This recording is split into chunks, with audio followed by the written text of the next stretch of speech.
Hello student, let's continue our next topic, Protestant movement in Europe. What happened in this movement? The Swiss Reformation began in 1519 with the sermons of Ulrich Zwingli, whose teachings largely paralleled Luther's.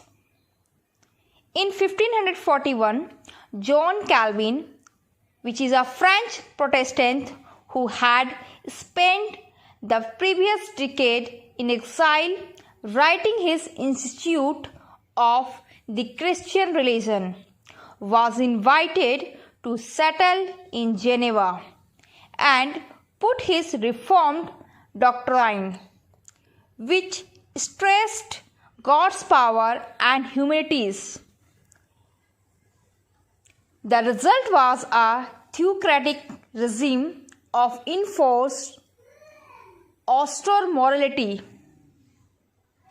Calvin Geneva became a hotbed for Protestant exiles, and his doctrines quickly spread to Scotland, France, Transylvania, and the Low Countries, where Dutch Calvinism became a religious and economic force for the next 400 years. Next topic is the Counter-Reformation. The Catholic Church was slow to respond systematically to theologically and publicity innovations of Luther and the other reformers. The Council of Trent, which met off and on from 1545 through 1563, articulated the Church's answer to the problems that triggered the Reformations and to the reformers themselves. The Catholic Church of the Counter-Reformations era grew more spiritual, more literate, and more educated. New religious order, notably the Jesuit, combined rigorous spirituality with a globally minded intellectualism, while mystics such as Teresa of Avila injected new passion into the older orders. Inquiry, both in Spain and in Rome, were reorganized to fight the threat of Protestant heresy. Now I repeat one time more: Catholic Reformation or Counter-Reformation. Number 1. This was a reform process initiated by Catholic Church in response to the rising popularity of the Protestant churches. In Spain, the reformers formed an organization of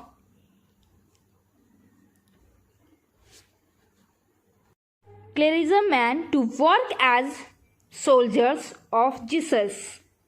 The members of this organization came to be known as Jesuits, and they went to France and Germany to win back followers. They also set up missions in India, China, Africa, and America.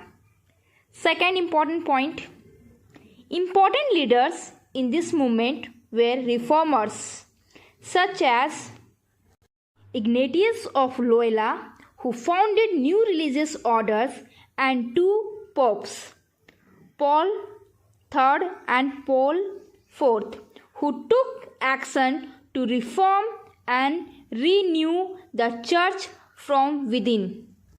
Your last topic is given: impact of the Reformation. Impact of the Reformation, it is given the point wise: religious impact, political impact, economic impact. So I explain myself and you have to read your book thoroughly. Number 1 is given. The Reformation had an enduring impact through its religious, social, and political effects. The Reformation set the stage for the modern world. Number 2. Religious and social effects of the Reformation. Despite religious wars and persecutions, Protestant churches flourished.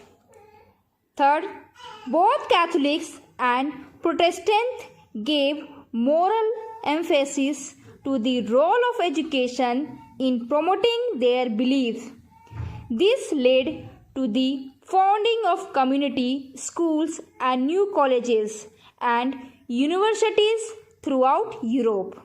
Last one, some women reforms had hoped to see the status of women in the church and society improve as a result of the Reformation, but it remained much the same both under Protestantism and Roman Catholicism.